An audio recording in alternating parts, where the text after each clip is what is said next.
Hello guys, welcome back to my channel. ഇന്ന് നമ്മൾ discuss ചെയ്യാൻ പോകുന്നത് വായനാ ദിനവുമായി ബന്ധപ്പെട്ട ക്വിസ് ക്വസ്റ്റ്യൻസും അതിൻ്റെ ആൻസേഴ്സുമാണ്. അപ്പോൾ നമുക്ക് വീഡിയോയിലോട്ട് കടക്കാം. ഒന്നാമത്തെ ചോദ്യം, എന്നാണ് വായനാ ദിനം ആചരിക്കുന്നത്? ഉത്തരം ജൂൺ 19.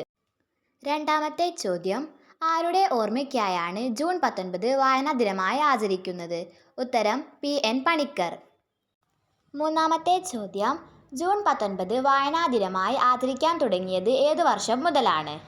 ഉത്തരം 1996 മുതൽ. നാലാമത്തെ ചോദ്യം, ആരുടെ ചരമദിനമാണ് വായനാ ദിനമായി ആചരിക്കുന്നത്? ഉത്തരം PN പണിക്കർ. അഞ്ചാമത്തെ ചോദ്യം, എഴുത്തച്ഛൻ സ്മാരകം എവിടെയാണ് സ്ഥിതി ചെയ്യുന്നത്? ഉത്തരം തിരൂർ തുഞ്ചൻ പറമ്പ്.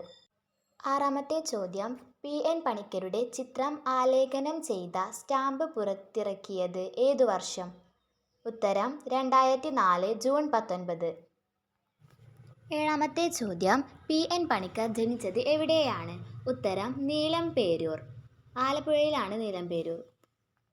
എട്ടാമത്തെ ചോദ്യം, PN പണിക്കരുടെ മുഴുവൻ പേര് എന്താണ്?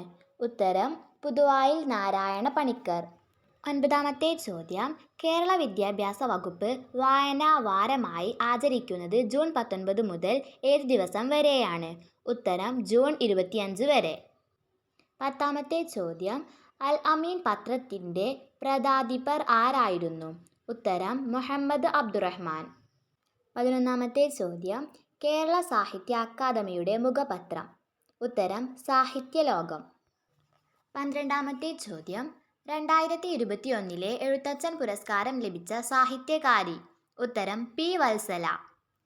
13ാമത്തെ ചോദ്യം, 2021 വയലാർ പുരസ്കാരം ലഭിച്ച മന്തളിരിലെ 20 കമ്മ്യൂണിസ്റ്റ് വർഷങ്ങൾ എന്ന കൃതിയുടെ രചയിതാവ്? ഉത്തരം ബെന്യാമിൻ.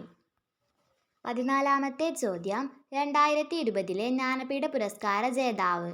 ഉത്തരം നീൽമണി ഫൂക്കൻ, ആസാമീസ് കവി. 15ാമത്തെ ചോദ്യം, 2021 ജ്ഞാനപീഠ പുരസ്കാരം ലഭിച്ച ഗോവൻ നോവലിസ്റ്റ്? ഉത്തരം ദാമോദർ മൗസോ.